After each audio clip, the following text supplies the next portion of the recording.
अस्सलाम वालेकुम and welcome to ज़रा हटके। मैं हूँ ज़रा खड़ो और मेरे साथ है मुबशर ज़ैदी। और आज जुमा है, इसका मतलब है कि आज कॉल इन डे है और अभी थोड़ी देर में आपकी कॉल्स भी लेंगे और मुबशर अभी नंबर भी बता देंगे। बस एक छोटी सी बात करनी थी कि अब मेरे 24 घंटे से ज़ायद हो गए हैं कि साबिक तहरीक तालिबान के साबिक तर्जुमान और जमात और एहरार कौर कलअदम दहशतगर्द तंजीम के साबिक मेंबर एहसान की एक मुबैना ऑडियो रिलीज़ हुई थी कोई 30-40 घंटे पहले, जिसमें उसने दावा किया था कि वो रियासत की हिरासत से फ़रार हो गए हैं, कस्टडी में थे वो, और अपने पूरे ख़ानदान को लेकर अकॉर्डिंग टू हिम तुर्की शिफ्ट हो गए हैं। ज़ाहिर है कि किसी भी किस्म की ख़बर की कोई कॉन्फर्मेशन नहीं हो सकती और ना ही अब तक इस पर कोई भी ऑफिशियल स्टेटमेंट किसी भी हल्के से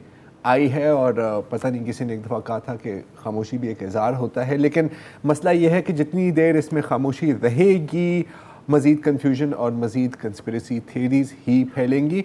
लेकिन अब ज़ाहिर ये बात तो चलती रहेगी, तो इसको अब यहीं रोक देते हैं और हमारे पहले कॉलर की तरफ चलते हैं। और हमारे पहले कॉलर कौन हो सकते हैं? कामरान अली शेख साहब नवाब शाह से। अस्सलाम वालेकुम सर। वालेकुम अस्सलाम। जी नहीं वक़्त यहाँ अहले हुनर की दियारे गैर जाएगा पिलम्बर, और खुदारा कोई आके बंद कर दे ये महंगाई का जिन बोतल के अंदर। बिल्कुल, चलें मैं जी बोलिए। एहसान जो है ये क्या रियासत से भी ज्यादा ताकतवर है? क्या रियासत पाकिस्तान हमारी इतनी कमजोर है कि यहाँ पाकिस्तान के अंदर कातिल दंदनाते फिरते हैं? कामरान भाई, बहुत अच्छे सवाल हैं, हमारे पास भी सिर्फ सवाल ही है। बदकिस्मती से हमारे पास कोई जवाब नहीं है। आपके पास कोई जवाब है? नहीं, अभी तक नहीं कोई जवाब। जब जवाब आएगा तो फिर देख लेंगे सर, अभी तो नहीं लग रहा। बुशरा सैयद साहिबा हैं कराची से। अस्सलाम वालेकुम जी। सलाम। आप भाई ठीक है? अल्लाह का शुक्र जी, फरमाइए। अच्छा, ये जो वैक्सीन तैयार करने के दावे सामने आ रहे हैं जी, कौन सी वैक्सीन बुशरा जी? कोरोना वायरस की बात करें जी, कोरोना वायरस की जो वैक्सीन तैयार करने के दावे आ रहे हैं, नहीं होने वाले, तैयार कर ली जाएगी। नहीं होगी। हालांकि हमारे मुल्क के अंदर रॉ मटेरियल भी है, ट्रायल के लिए पेशेंट भी बहुत है, प्रोफेसर ऑफ मेडिसिन भी बहुत है, लेकिन उसके बावजूद नेक नियति नहीं है, जिस वजह से हमारे मुल्क ने तो नोबेल इनाम याफ्ता साइंसदान डॉक्टर अब्दुल सलाम की सलाहियतों से फायदा नहीं उठाया। तो ये क्या कर सकेंगे, मुझे ये समझ में नहीं आ रहा। उन्होंने मजबूर होके जाके इटली में अपना इंस्टीट्यूट बनाया और 20 पाकिस्तानी तलबा के लिए सीटें मखसूस कर दी। ये बदमस्ती हमारे मुल्क में, असल में यहाँ पर मौलवियों की हुकूमत है। जिस दिन हम लोगों ने मौलवी ज़हनियत से निजात हासिल कर ली, इस मुल्क में सब कुछ बन सकता है। जी बुशरा साहिबा, यहाँ पर कौन कह रहा है कि हाँ, मेरे ख्याल में ऑफिशियली उन्होंने कह दिया था जफर मिर्जा साहब ने कि हम नहीं बना रहे। नहीं, वो बिल्कुल नहीं बना रहे और ना ही मेरा ख्याल है कि कोई भी बना सकेगा। मैं आपको थोड़ी सी एक दो चीज़ें याद करा देता हूँ कि अभी तक मिडिल ईस्ट रेस्पिरेटरी सिंड्रोम, जिसमें और बहुत ज़्यादा लोग मरे थे, उसकी अभी तक वैक्सीन नहीं आई। और vaccine banana is not simply a question of resources, it is also question of time and dedication. और इनफैक्ट अगर ये एपिडेमिक अब रिसीड करता गया तो इसकी वैक्सीन आएगी ही नहीं, क्योंकि जो इंडस्ट्री है उसमें कहेंगे यार अब तो आगे जाकर डिमांड ही नहीं होगी, तो it's not going to do it. अभी मैं इसके ऊपर एक काफ़ी डिटेल्ड रिपोर्ट पढ़ रहा था थोड़ी देर पहले ही। नदीम ज़ैदी कराची से। जी सर, अस्सलाम, क्या हाल है आपके? बिल्कुल खैरियत सर, फरमाइए सर। अच्छा सर, दो छोटी छोटी गुजारिशात थी। मैं पहले भी कभी आपको कई दफ़ा मैंने फोन किया है, लास्ट 2-3 वीक से मैं कोशिश कर रहा था, मिला नहीं, but luckily today I got your call. मैं ये कहना चाह रहा था कि ये जो ट्रैफिक रिलेटेड मेरे पास क्वेश्चंस होते हैं हमेशा जी, एक मैं ये आपसे गुजारिश थी कि ये अभी जो पार्किंग चार्जेस लिए जाते हैं क्लिफ्टन का एरिया देख लें या जो भी जगह हैं, उसमें मेरे एक चीज सवाल ये है कि मैं पैसे देना चाहता हूँ, हर शहरी देना चाहता है। हम अगर पार्किंग कर रहे हैं तो वी वांट टू पे मनी, बट हम चाहते हैं कि वो सिटी गवर्नमेंट को पहुंचे। वो कहाँ जा रहा है वी डोंट नो। जब आप उससे कोई सवाल जवाब करें, जैसे अगर आपको फर्ज करें 4 जगहों पे काम है, वो 30 रुपए एक जगह दिए, 30 रुपए एक जगह, 30 रुपए, ठीक है सर, उससे मैं कहता हूँ नहीं मैं तो अभी देके आया हूँ, या मैं उसको कुछ डरा देता हूँ कि मैं बहुत बड़ा अफसर हूँ या कुछ इस तरह का, तो वो ये कहते हैं सर ऐसा करें, अच्छा आप 20 दे दें, अच्छा आप 10 दे दें, तो they are ready for anything, ठीक है सर। तो ये इससे शक पड़ जाता है कि ये पैसे सही जगह नहीं जा रहे। इसका कोई मौसर निज़ाम होना चाहिए कि ये पैसे गवर्नमेंट को जाएं और हमारी सड़कों पे लगें जो हालात हैं कुछ बिल्कुल सही, नहीं अच्छी जगह लगे। सही।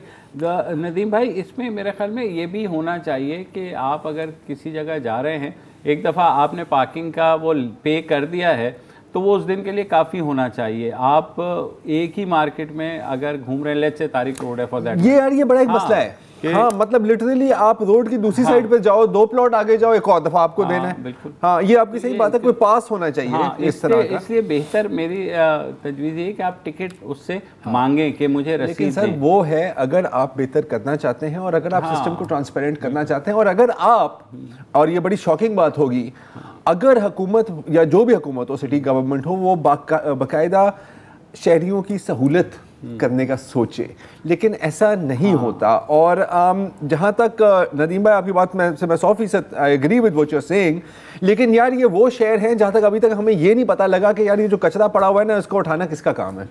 तो पार्किंग तो बहुत दूर की बात नहीं होगी शायद, आई डोंट नो। मोहम्मद अशर हैं कराची से। जी भाई। बशर निगाह जनाब जी मोर्शिद जैदी साहब और लवली खड़ो, आपको और आपकी टीम को परवरदिगार अपने हिफ्ज़-ओ-ईमान में रखे। आमीन सर, आपको भी। जी सर। अच्छा, आज ये सरकार के ये इमरान खान जो है जी, ये अवाम मायूस है। बखुदा अवाम मायूस नहीं, उससे ज्यादा इमरान खान मायूस है, उससे ज्यादा इमरान खान मायूस है। और इमरान खान को अगर अपनी मायूसी दूर करनी है तो सबसे पहले जो खलाई मखलूक की तरफ से आए हुए एजाज शाह हैं और ये फरोग नसीम साहब हैं, उनको फारिग कर दें सबसे पहले। अच्छा, तो उससे क्या होगा? उससे खुद ब खुद पता चल जाएगा। ये जस्टिस काजी फाइज ईसा के पीछे पड़े हुए हैं, ये जिन्होंने परवेज मुशर्रफ के केस बनाए हैं उसके रेफरेंस के लिए पड़े हुए हैं पीछे ये। तो अगर बात कहने की ये है कि अगर इनको रेफरेंस बनाना है तो ये चेयरमैन नेब के खिलाफ बनाए और उसकी जगह पे शोएब शडल को लेके आए, समझे ना। उन्होंने अच्छे भले FIA के चेयरमैन बशीर मेमन, उनको निकाल के ये काजीवाजी जिया को लेके आए ये। तो बात कहने की है कि अपने पाँव पे तो कुल्हाड़ी खुद ही मार रहे हैं। उनको ये पता है कि इनकी ATM मशीन इनके साथ है और वो क्या क्या कर रही है, क्या गुल खिला रही है। तो ये खुद जो है बेचारे फंसे हुए हैं ये। अशर भाई था, लेकिन मसला तो वही है, तो खुद कहते हैं कि इस दफ़ा जो 1 पेज पर है सारे लोग, वो आज से पहले कभी पता है मसला है क्या है? मेरा ख्याल किसी ने उस पेज को खुद से पढ़ा नहीं। मुझे पता नहीं, ये लगता है शायद क्योंकि हम अज्यूम कर लेते हैं कि 1 पेज पे होना बड़ी अच्छी बात है, लेकिन पेज भी तो बंदा देख लिया करे। सही बात, आई डोंट नो। लेकिन बात सही है इनकी कि अपनी पैर पर ही कुल्हाड़ी मार रहे हैं। और मैं ख्याल पता नहीं मुझे क्यों लग रहा है कि 1-2 माह में शायद ना, मतलब पैर की उंगलियां भी खत्म ही हो गई होंगी यार, पता नहीं। लेकिन ये बात इनकी इस हद तक तो ठीक है कि इमरान खान साहब को अपनी ओरिजिनल टीम के साथ कम से कम परफॉर्म करते तो शायद कोई बेहतरी आती। लेकिन अब तो वो मिक्स बैग बन गया है ना, कि उधर से भी आ रहे हैं, वो बैग में कुछ सुराख भी है। किसी ने वहाँ से रेकमेंड कर दिया सर ऐड ले लो। अब मतलब जैसा भी सही, लेकिन मेरे ख्याल में Fawad Chaudhry was much better than Firdous आशिकाबाद है। मतलब नहीं बिल्कुल। और ये तो बहुत लंबी लिस्ट है, हम अभी निकाल सकते हैं यार, लेकिन और कॉलर भी हैं, जैसे कि यूसुफ सजाद साहब हैं कराची से। अस्सलाम वालेकुम यूसुफ साहब। वालेकुम अस्सलाम Zarar. Mubashir, it's me Yusuf. Oh हाँ यूसुफ, हाउ आर यू? क्या हाल है? कैसे हैं आप? बस गुड। तो मेरा जो सवाल है वो बेसिकली एहसन पे ही है। आई मीन और एक at the end of the day एक एनेक्डोट है। तो सवाल है 2 कैरेक्टर्स। मीडिया जो है क्यों नहीं सीरियसली ये रूमर्स ले रही है, स्पेशली कंसिडरिंग द फैक्ट कि गवर्नमेंट कोई रिस्पॉन्स ही नहीं दे रही। दूसरा कैरेक्टर है टर्की। क्या आपको लगता है कि टर्की ने शायद इसको ले लिया होगा कि क्योंकि वो कोई अपना एक ऑपरेशन या मैं समझ गया। जब आप खुद रूमर्स कह रहे हैं ना, इसीलिए बार बार हमने भी देखिए। अच्छा नहीं, I have slightly different take. अच्छा, इस पे ये देखिए, मीडिया इस पर इसलिए बात नहीं कर रहा क्योंकि अभी तक मीडिया को ये फाइनल जवाब नहीं मिला कि इत्तेहादी हुकूमत के इत्तेहादी अभी तक नाराज़ है या नहीं है। अच्छा। और दूसरी बात है कि मीडिया को ये भी बहुत एक अहम सवाल का जवाब देना है कि अब सियासत में क्या होने वाला है।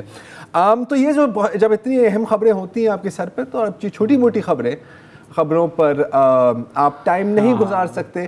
दूसरी बात है कि बिल्कुल आप इस हद तक तो हम बात कर सकते हैं और हमें करनी भी चाहिए, और शो के आगाज़ में की भी थी कि सर कुछ सवाल है और कोई जवाब नहीं दे रहा, but I agree with him. अच्छा, दूसरी बात जो तुर्की की थी, इफ यू वो एहसानुल्लाह एहसन की क्लेम है। अभी तक तो हमारे पास ये भी कॉन्फर्मेशन नहीं है कि उसकी अपनी क्लेम है या नहीं है, हालांकि बहुत जो सहाफ़ी हैं जिन्होंने उससे बात की थी in the past are saying कि इट्स हिज वॉइस, 80% चांस है इसके वॉइस, लेकिन ये कोई प्रूफ नहीं, ये कोई डेफिनेटिव प्रूफ नहीं है। मैं तो यही कह रहा हूँ ना कि यार कोई कुछ बता दे, और कुछ नहीं, कोई कुछ बता दे। जहाँ तक आपने र्यूमर्स की बात की, तो मैं इसीलिए कह रहा हूँ कि र्यूमर को ज़रा ठोस खबर बन जाने दें। डिस्कस तो हो रही है सोशल मीडिया पर भी, हम लोग भी कल भी बात की, आज भी बात की, मगर अब जाहिर है जब तक ऑफिशियल कंफर्मेशन नहीं हो जाती उस वक्त तक इत्तेहादियों पर ही बात करेंगे। अच्छा, तुर्की वाली बात, सॉरी यूसुफ, एक आखिरी बात मैं कर दूं कि वो ये भी कह सकता है कि मैं मरीख पर हूँ। इसका ये मतलब नहीं है कि वो मरीख पे है। पता नहीं इस बात में कितनी सदाकत है, लेकिन Turkey is not a failed state and I doubt कि वो वहाँ पर कहीं इस्तिकलाल तकसीम स्क्वायर के कोने में इस्तांबुल में छुपा हुआ है। मेरा नहीं ख्याल कि वो कोनिया में मौलाना रूमी के श्राइन पर चक्कर काट रहा होगा। I doubt it. बहरहाल अगले कॉलर हैं, फैज बख्श साहब हैं हमारे साथ कराची से। हेलो वालेकुम अस्सलाम जी भाई। वालेकुम अस्सलाम जी। खोरो साहब, मुबशर जैदी साहब, दोनों को सलाम। वालेकुम अस्सलाम। मेरा पहला सवाल जैदी साहब से है। जी सर। जैदी साहब, मैंने ट्विटर पे एक बच्चे की तस्वीर लगा के, वीडियो लगा के आपके ट्विटर पे भेजी। ओके। मुल्तान डिस्ट्रिक्ट मुल्तान की, जो फांसी लगा था खुद पर इसरार तौर, तो उसकी कोई तहकीकात नहीं हुई, कुछ नहीं, पुलिस ने केस बंद कर दिया, उसका आगे पीछे कुछ भी नहीं हो सका। क्यों मरा, क्यों एक 13 साल के बच्चे ने फांसी लगाई, पुलिस ने केस बंद कर दिया, क्यों? पहली बात ये। और दूसरी बात सर, मैं नैब के बारे में भी आपको ट्वीट किया था, उसके बारे भी आपने कोई मेरी रिस्पांस मुझे कहीं से नहीं मिल रहा। मुल्तान कौन सा वाला सर? किसके बारे में sir? Millennium city Multan. Millennium city Multan, बिल्कुल। अच्छा, उसके ऊपर देखिए, अभी जाहिर है हम जो है अपने नुमाइंदे को हमने भेज दी थी आपकी रिक्वेस्ट, यहाँ से जो भी आता है, क्योंकि आजकल चीफ जस्टिस साहब खुद बड़े एक्टिव हैं, तो वो जो है और हाउसिंग सोसाइटीज़ का हम हिसाब लगा रहे थे कि 40 से 50% जो कॉल्स हैं हमारे यहाँ हाउसिंग सोसाइटीज़ के बारे में, उसके बाद 30% पेंशन। हाँ, उसके बाद पेंशन का भी वो है। तो बिल्कुल आपकी बात ठीक है कि जनाब ये तहकीकात उस बच्चे की भी होनी चाहिए, सारा कुछ, और हम दोबारा देख लेंगे, हो सकता है मुझसे सरफ नज़र हो गया। एक वक्फा ले लेते हैं, फिर वापस आते हैं।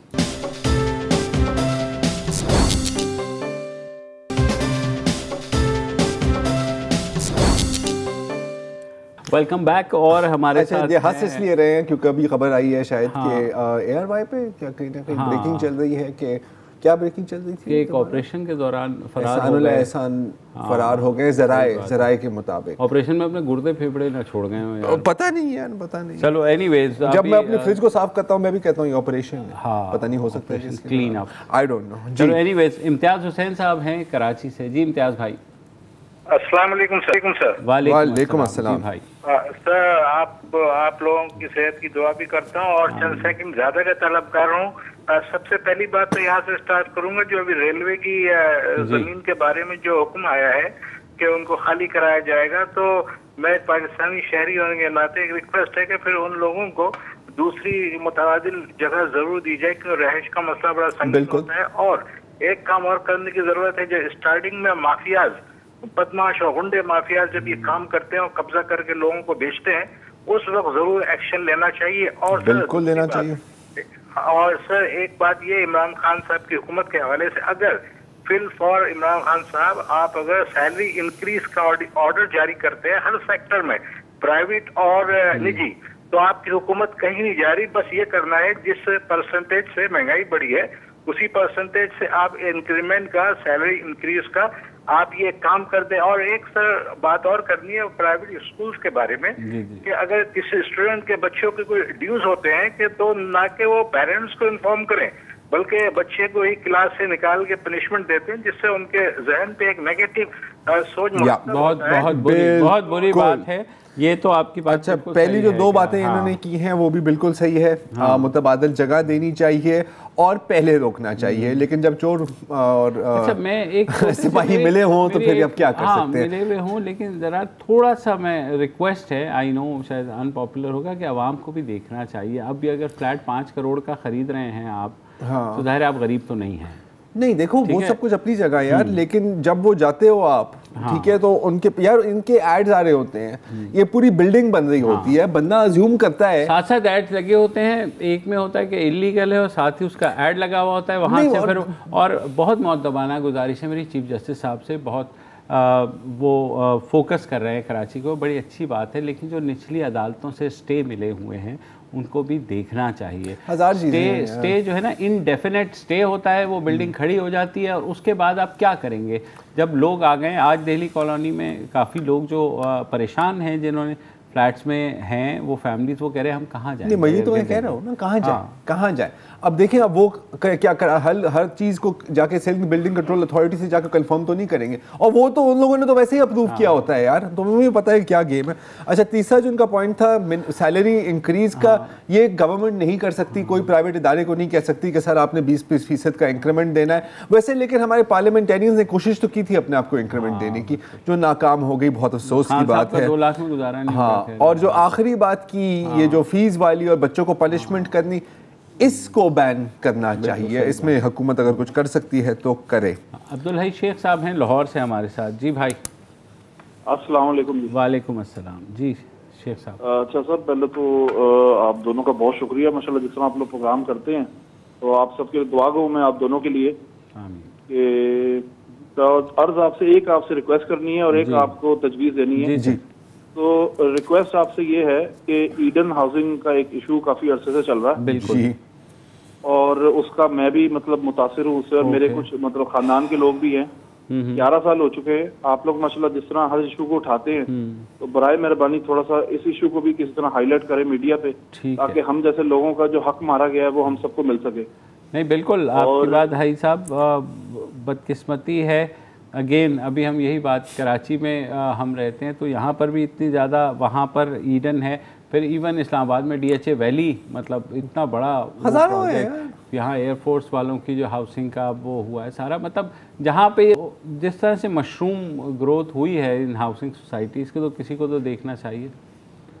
बिल्कुल, लोग अपने बैंक बैलेंसेस देख रहे हैं। हाँ, जिन लोगों को देखना चाहिए यार, वो देख रहे हैं कि सर आप कितने नोट बने हैं, नहीं देख रहे हैं, देख तो रहे हैं, लेकिन यार ऐसा नहीं है कि नहीं देख रहे। एक वक्फा ले ले मेरे ख्याल में, उसके बाद वापस आते हैं।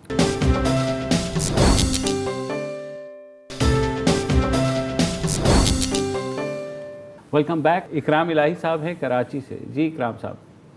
जी अस्सलाम वालेकुम। जी वालेकुम अस्सलाम। जी भाई। सर मैं आपसे एक बात पूछना चाहता हूँ कि जज साहबान जो हैं वो माशाल्लाह बड़े अच्छे अच्छे फैसले कर रहे हैं, सिर्फ उनसे ये पूछा जाए क्या तौहीन अदालत बड़ी चीज़ है या तौहीन इंसानियत बड़ी चीज़ है? अगर आप कराची की सड़कों पे निकलें, जो इंसानियत की तजलील हो रही है, या जो चाइना कटिंग के नाम पे जो लोगों की तजलील होगी, वो सर किस खाते में जाएगी? यानी कि माशाल्लाह इतने बड़े बड़े पढ़े लिखे लोग हैं, वो सब जाकर कहते हैं हमने नहीं की, वो दूसरे कहते हैं हमने नहीं की, तीसरा कहता है हमने नहीं की। तो किसी ने की है, किसी ने तो की होगी, किसी ने तो करवाई होगी। अच्छा, उनके खिलाफ कुछ नहीं होना, नहीं होगा। वो जो बेचारे लोग ट्रेनों पे नीचे वो बैठे हुए थे, लड़कियां कैंसर ज्यादा माएँ बेचारी, वो अपनी बच्चियां लेके ट्रेन की पटड़ी पे बैठी हुई, अभी तक बेचारी ऐसी बैठी। अच्छा, जिसने करवाया उसके खिलाफ कुछ भी नहीं हुआ, वो आजाद घूम रहे हैं, कुछ यहाँ पाकिस्तान में घूम रहे हैं, कुछ पाकिस्तान से बाहर घूम रहे हैं, सारे ही एयर कंडीशन के मजे ले रहे हैं। आप खुद चीफ जस्टिस साहब ने सही कहा, कभी आप लालू केस गए हैं, कभी आप नाजमाबाद गए हैं, कभी आप इन इलाकों में हमारे वज़ीर आला साहब कहते हैं कराची तो सब बेहतरीन है माशाल्लाह। आप यहाँ पे जब चाहे F-16 जो प्लेन है वो उतार सकते हैं, उनसे बोलो गधा गाड़ी नहीं चल सकती इन सड़कों के ऊपर। सही बात। ये तो यानी कि इंसानियत की इतनी तजलील हो रही है। अच्छा, अगर अदालत में कुछ जाके कहेंगे तो बोलिए आप तौहीन अदालत कर रहे हैं जी। तो इंसानियत की इतनी बड़ी तजलील हो रही है, उसका कौन जिम्मेदार है? कोई भी नहीं।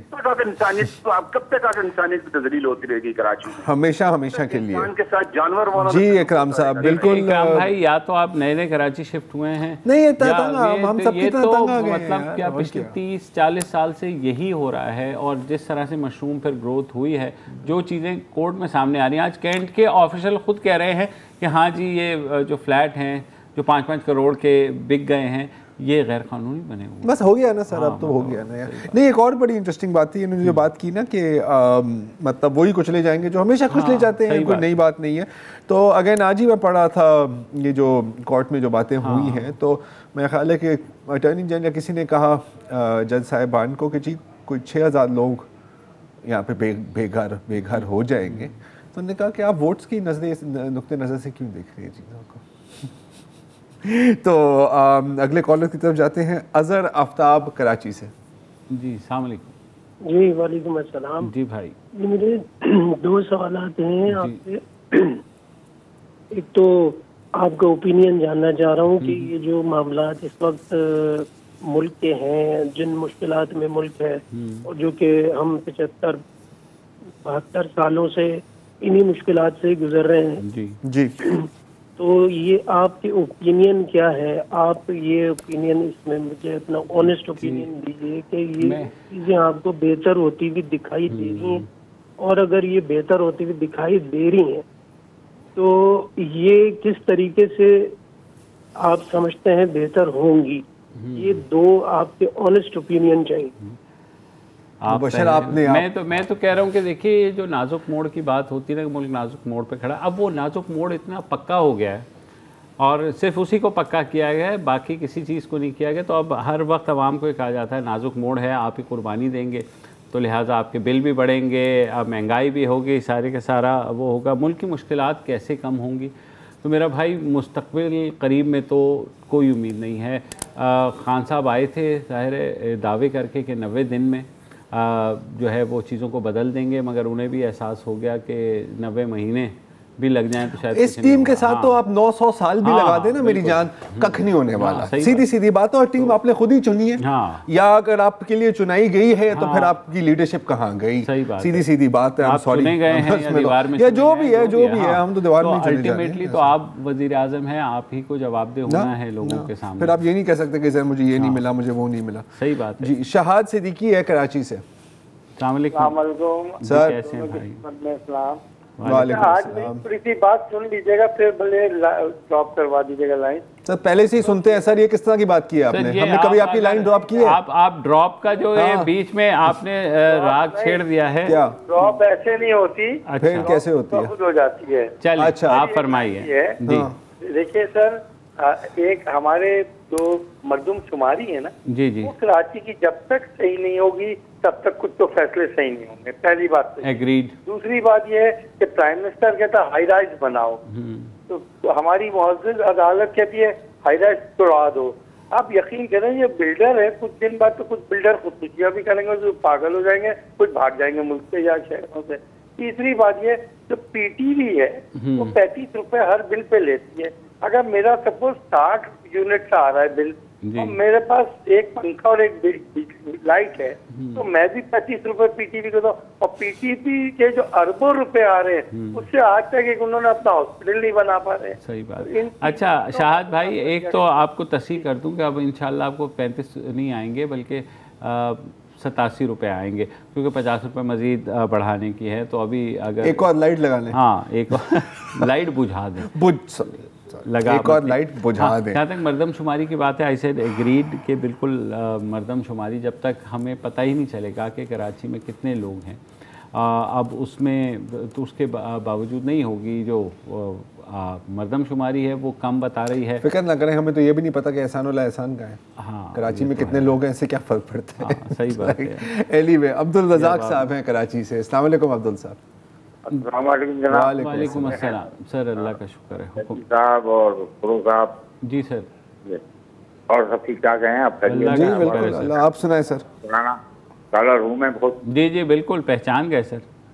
हाँ, तो आप लोगों की कोशिशों से जो है मामला तो बहुत हल हो गए हैं UBI के, और पिछले महीने 2 महीने पहले अनाउंस भी किया था 8,500 रुपये बिल्कुल, और 1 जनवरी से मिलेगी। तो इस 1 जनवरी के बखैर वो आए नहीं पैसे, 2,000 8,500 पूरे नहीं मिले, 6,500 मिले। तो क्या कह रहे हैं वो, क्या कह रहे हैं जहाँ से? वो तो अल्फा बैंक में के ATM से निकाल लेते हैं। अब वो कह क्या रहा है पता नहीं।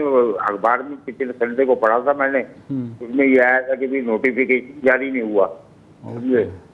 UBI वालों को नोटिफिकेशन नहीं मिला। जब उनको नोटिफिकेशन मिलेगा तो वो इंक्लूड होंगे ना। जी बिल्कुल। और दूसरी एक बात और आपसे अर्ज करनी है जी जी, वो ये है। हेलो जी जी जी सुन रहे हैं।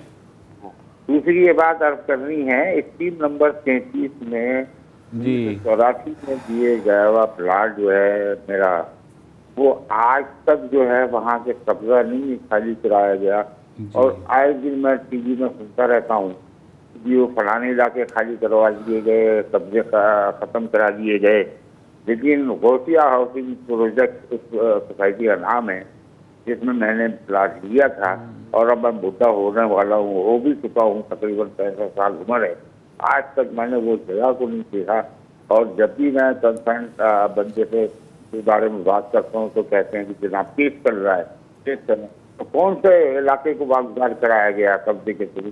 मैं भी तो गरीब आदमी। देखिए मैं रजाक भाई, मुझे जो पता लगा एक दो सोसाइटीज़ का उसी लोकेलिटी में चारों ने, सोसाइटी वालों ने खुद पैसे दे करके कोई 30-40 लाख रुपए, कम भी नहीं, और वहाँ से कब्ज़े खाली करवाए हैं।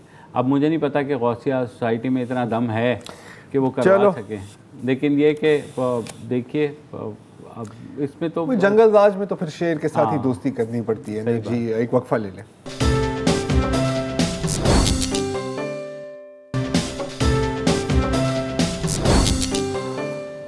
वेलकम बैक जी। और अभी जो एहसान के बारे में टिकर्स ARY पे चल रहे थे, अब वो जियो पे भी चल रहे हैं। वही टिकर्स हैं एग्जैक्टली वर्ड फॉर वर्ड। अनकरीब स्क्रीन के नीचे भी जो टिकर घूमते हैं वहां पर भी चलने लगेंगे, क्योंकि गेम ऐसी ही चलती है। तो चले हम अपने अगले कॉलर की तरफ। थोड़ी दूर हैं तो जरा को पहुंचने हम वो आवाज को पहुंचने में थोड़ा टाइम लगता है सर। वो एक ट्रांसमिशन लॉ, वो 5G पर है, हम 2G पर है ना सर। वो एनीवे 5G वॉरफेयर की बात नहीं कर रहा, 5G टेक्नोलॉजी की बात कर रहा हूँ। मेरी औकात। ताहिर शबीर साहब हैं लाहौर से। जी ताहिर साहब।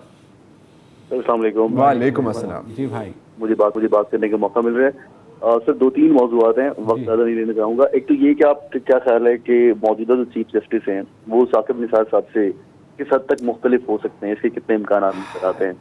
Okay, no comment. जी मीडिया बहरान जो चल रहा है हमारा, उसमें आप क्या देखते हैं कि मीडिया ने, ठीक है इसमें दीगर मसाइल हैं, लेकिन कहीं ना कहीं से हमारी अपनी भी जिम्मेदारी हमने बेवकूफ़ कर दी है। बहुत सी गैर जिम्मेदारी मीडिया की तरफ से भी हम देखते हैं, कुछ मामला पर आती है सामने। और तीसरा अभी आपने एहसान का कहा, तो फिर अब ऐसे में नाअहल तो किस तरफ जा रही है नाअहलियत की तलवार जो है? देखिए भाई, ये तो पूरा सिस्टम अगेन, मैं जब भी आप समझते हैं कि इससे बड़ी नाअहलियत नहीं हो सकती, तो एक ऐसी नाअहलियत आ जाती है कि आप हाँ बिल्कुल तो वो वाला जो चक्कर है, तो ये तो पूरे सिस्टम का यही हाल है। अब क्या करें इसके ऊपर? पहली दोनों बातों से आपको जहाँ तक मौजूदा चीफ जस्टिस की बात है, तो मेरे ख्याल में करने दें। उन्होंने स्टार्ट तो वही लिया है साकिब निसार साहब वाला कि जो है सू मोटोज़ और दूसरी हेडलाइंस, लेकिन ये इफ्तिखार चौधरी साहब के दौर में भी देख चुके हैं। दोनों सुनहरी दौर थे। हाँ। तो यकीनन ये भी एक सुनहरी दौर ही होगा और ठीक ठाक लंबा भी होगा। Fasten your seat belts. Next collar हैं गुलाम हुसैन साहब मुल्तान से। जी भाई, वालेकुम अस्सलाम। जी सर, मैं रिक्वेस्ट करना चाहता हूँ सर, अपनी पुलिस पे माशाल्लाह पंजाब पुलिस पे गवर्नमेंट ने बड़ा काम किया है सर। जी जी सर, हमारा एक केस सर फंसा हुआ है रिहाड़ी में। जी जी। तो सर वहाँ पे सर एक मेरा बहनोई है, उसको सर पुलिस ने पकड़ा हुआ है, और एक मेरा कजन उसको पकड़ा हुआ है। जो मेरा कजन है सर, उसको 1 लाख रुपया लेकर उसको छोड़ दिया गया सर। और जो मेरा बहनोई है सर, उसको पुलिस ने इतना मारा कि उसके एक्सपायर खत्म कर दी है। तो वो जेल में पड़ा हुआ सर, फट रहा है। और सर जो SHO सर इतना सर है कि वो किसी की बात नहीं सुनता वहाँ पे सर। और वो हमने हाई कोर्ट मुल्तान में भी सर उसको किया, उसको हमने बाहर निकलवाया है, DHQ बिहारी में इलाज करवाया है। अंडर इलाज सर वो हो रहा था, तो उसको उठाकर सर दोबारा में फेंक दिया गया है। जी कहाँ फेंक दिया गया? हेलो मेरे ख्याल में समझ नहीं आई आखिरी बात। देखिए, पंजाब पुलिस के ये कारनामे पुराने नहीं हैं, और जाहिर है we are not being insensitive, लेकिन यह है कि पंजाब पुलिस कुछ नहीं बदला। नहीं, वो जो नासिर दुरानी साहब आए थे, वो कब से रिफॉर्म्स वाले दफ्तर को ताला लगा के चले गए, उसमें बल्कि एल्फी भी डाल रिफॉर्म्स होने थे यार, मैं तो भूल ही गया था। अच्छा उबैद सुमरो साहब नेक्स्ट कॉलर थे, लेकिन बहुत बहुत माजूर सुमरो साईं, शो का टाइम अब हो गया है। मुबशिर बहुत बातें करता है, मैं इसको हमेशा रोक रहा होता हूँ यार, लेकिन तुम बाज नहीं आते, क्या कर सकते हैं। अब बस यही कह सकते हैं कि आज के लिए इतना ही, एहसान करें और शो ख़त्म करें। हाँ, और हम चलें अपने सेफ हाउसेस में। अच्छा जी, हाफिज़, अपना ख्याल रखें। अस्सलाम वालेकुम। अगर आपको हमारे शो पसंद आया है तो प्लीज़ हमारे यूट्यूब चैनल को सब्सक्राइब करें, और अगर मुनासिब समझे तो इस वीडियो को लाइक भी कर लें, तो कोई हर्ज नहीं है, और शेयर भी कर लें और कमेंट भी कर दें, वरना वो सब ऐसे ही लिखते रहें। और ये जो दोनों कह रहे हैं ये कर लें जी प्लीज़, नहीं तो हमें भी घर जाना है, मैं आपके कंप्यूटर में नहीं रहना 24 घंटे। सही बात।